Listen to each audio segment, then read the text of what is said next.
Interview with Hayden Bruin, engineer at Stake Engine. Thank you, Hayden. So, thanks for making the time. For anyone who might not be familiar, can you walk us through your background in the industry and what you're doing at Stake Engine? How did you end up building infrastructure that's now processing over 1 million bets per second? Come on. Yeah, thank you so much for having me. So my background in iGaming is very, I don't have much, which is cool. So I started probably about 4 years ago now. Previous to that, I was working on Stake.com's sportsbook product, which is really awesome. There's so many dynamic odds and events happening. So trying to handle that at scale as well, outside of Stake Engine, is really cool. So it's an awesome place to work. How did you end up building infrastructure that's now processing over 1 million bets per second? Yeah, so it's a really tough challenge to solve. So I think something we do really well is we constantly monitor our platform. We're always watching it. And you know how the industry is. It's very up and down. There's peaks. So what we do is when the peaks are there, we see how users are interacting with our platform. And when they do, we find the inefficiencies in it and we fix it. We don't try prematurely fix it. Yeah. So. Perfect. Modern iGaming demands handling traffic spikes that would bring down older systems, right? When you're architecting infrastructure for developers, what are the non-negotiables when it comes to scalability? And what do you think developers often get wrong when they're thinking about scaling? Yeah, so I think people, when they try build platforms, they try build it perfectly to start with. And it's just totally not the right approach. I think what you should do is you grow with your back end, with your front end. So it's kind of like what I said before. We're constantly looking at it. We're figuring out ways we can improve it. So I think a good example as well is one thing we do is when you place a bet, there will be 2 outcomes. You either win or you lose. And you only need to call the end round endpoint when you win. So previously we had it for both. It was when you win and when you lose. But we figured out we don't actually need to do it when you lose because there's no credits or anything. So very micro. Yeah. Makes it smoother. Yeah. Let's talk about Stake Engine specifically. What's the core philosophy behind how you've designed it?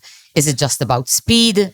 Is there something about the approach that fundamentally changes how developers think about the relationship with an RGS platform? Yeah, so historically in the industry, it's been very hard to get your games on a platform if you don't have any sort of industry network or anything.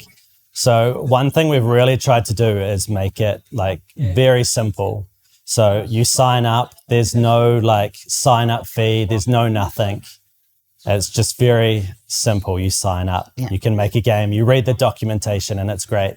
So, because a lot of the other RGS platforms at the moment is there'll be a sign up fee. It'll be, even once you've built your game, it can take months and months before it actually gets published on other casinos. So we're quite lucky at Stake that we have the scale that we can publish these games quickly, get them in front of people. And we want to do everything simple. We're hearing a lot about AI and real-time analytics, reshaping how games are designed and tuned. From an engineering perspective, what does it actually mean to build a platform where developers have transparent real-time visibility into how their games are performing? What changes when they can see that data instantly? We've already hinted, I guess, to this end. Yeah, so this is one thing as well. Historically in the industry, they actually don't provide you with a lot of analytics. So this has been one thing that we really want to push is every 5 minutes you can see what is happening on your game. You can see what game modes people are spending money on. And what this allows you to do is when you go through and build your next game, you can take your learnings very quickly from what you've done. So that's incredible how AI has really facilitated stuff that until recently we thought impossible. It's incredible. Yeah, some people don't like it, but I'm a massive fan. It's changed my life. Yeah. I think from my perspective as handling news and with journalists, it can be tricky, but if used properly, AI is an amazing tool to use.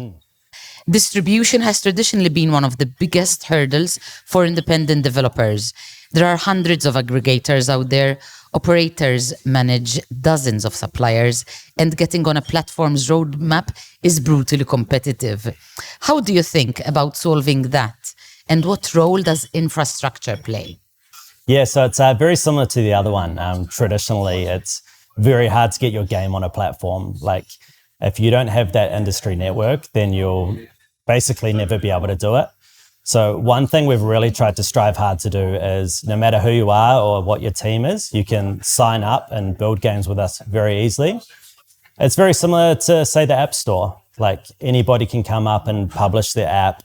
Maybe it will do well, maybe it won't. So yeah, we want to it's something that hasn't been done in iGaming before. Yeah. We just want to give people the chance to put their games in front of people. Yeah. Very interesting way of going about it, and with the volume of games and all the game studios, I think facilitating this, it makes it not just from a B2B perspective, but from a B2C perspective, you are giving the players the possibility to try out so many different games, right? Yeah, so the customers absolutely love it. Like, it's just a circle where everyone benefits from it. The players have more, people can easily build the games. And combined with the analytics, then it's up to the game providers to work with the data and see how they can improve and make sure that their games continue to performing better and better.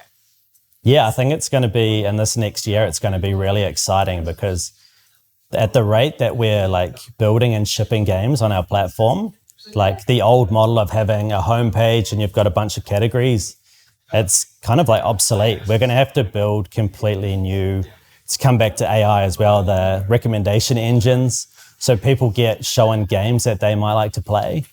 It's going to be a whole different landscape, and I'm really excited for it. Let's zoom out.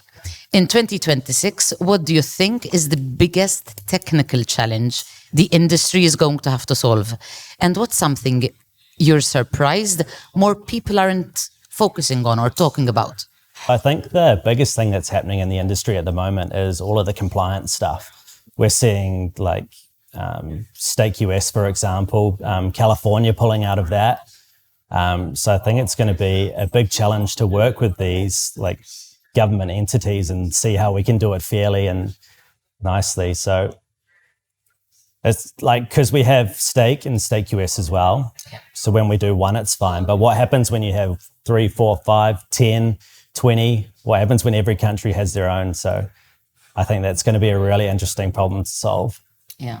Something that perhaps isn't being talked about enough? Yeah, I think so. Yeah, definitely. In Europe, at least, there's a lot of talk about harmonization, but I don't see it happening anytime soon. Yeah, probably not. Have you been to SiGMA events before? No, I actually haven't. Okay. This is actually my very first conference. Oh, wow. So it's been... Oh, wow. Well, thank you, Hayden, for coming over and finding the time for the interview.